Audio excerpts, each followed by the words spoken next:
साथियों नमस्कार। कृषि बाजार भरतपुर से मैं हरपाल सिंह। साथियों चर्चा करेंगे सरसों में चल रही तेजी के विषय में, लेकिन उससे पहले आप सभी से वही अनुरोध कि जो भी साथी हमारे चैनल पर नए हैं वो हमें लाइक, सब्सक्राइब और शेयर भी कर सकते हैं। साथियों सरसों के अंदर तेजी का दौर बदस्तूर जारी है, जिसके चलते बाजारों में आज भी सुधार की स्थितियां देखने को मिली है, क्योंकि विदेशी बाजारों के अंदर जिस प्रकार के समाचार मिल रहे हैं कि पाम ऑयल का उत्पादन घट रहा है, उधर रसिया और यूक्रेन में सनाइल की फसल को नुकसान बताए जा रहे हैं, डॉलर के मुकाबले रिंगट मजबूत हो रहा है, और चौथा कारण सबसे बड़ा है जो पाम ऑयल का इस्तेमाल बायोफ्यूल के लिए किया गया है, उसके लिए भी बाजारों की तेजी को जिम्मेदार माना जा रहा है। साथियों विभिन्न प्रकार के समाचार तेजी के बाजारों के अंदर बने हुए हैं और उसका समर्थन सरसों को भी मिल रहा है, जिसके चलते आज मंडी और प्लांटों में सरसों में 25-25 रुपए की तेजी और दर्ज की गई, जिसके चलते भरतपुर मंडी जो कल 5875 रुपए के भाव थे 5900 रुपए के बोले जाने लगे हैं। उसी प्रकार से महेश एडिबल के भाव जो 6675 रुपए थे 6700 रुपए के बोले जाने लगे, यानी कि प्लांटों और मंडियों में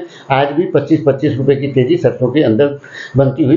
दिखाई दे रही है। साथियों निश्चित तौर से जिस प्रकार से आगामी सीजन के अंदर विदेशी बाजारों का समर्थन मिलता रहा, तो सरसों अपने हाई लेवल से 6025 जो भरतपुर का है उससे महज कुछ ही कदम की दूरी पर है, क्योंकि 6000 के भाव हो चुके हैं, 5900 रुपए के भाव हो चुके हैं और 6000 रुपए के स्तर को सरसों कभी भी पार करने की स्थिति में दिखाई पड़ती है, जिसके चलते आगामी दौर में भी सुधारों की स्थितियां देखने को मिलेगी। लेकिन साथियों फिलहाल के दौर में एक स्थिति ऐसी लगती है, क्योंकि सरसों के अंदर जिस प्रकार से 150 से पौने 200 रुपए तक की जो खड़ी तेजी आई है, उसमें एक बाजार में करेक्शन की मांग हो सकती है, जिसके चलते 20-25 रुपए की नरमी बाजार के अंदर देखने को मिले, लेकिन उसके बाद पुनः बाजारों में सुधार की स्थिति देखने को मिलेगी, क्योंकि विदेशी बाजारों में जिस प्रकार से तेजी का रुख बना हुआ है उसके चलते निश्चित तौर से सरसों 6000 रुपए के स्तर को पार करती हुई प्रतीत होती है। ऐसी निकट भविष्य में संभावनाएं बनती हुई सरसों में जरूर दिखाई पड़ती हैं। उसके बाद क्या होगा, उसके बाद की चर्चाएं साथियों बाद में करेंगे, लेकिन तब तक के लिए सरसों की स्थिति सुदृढ़ ही रहने की संभावना है, जिसके चलते अभी और सुधारों की स्थितियां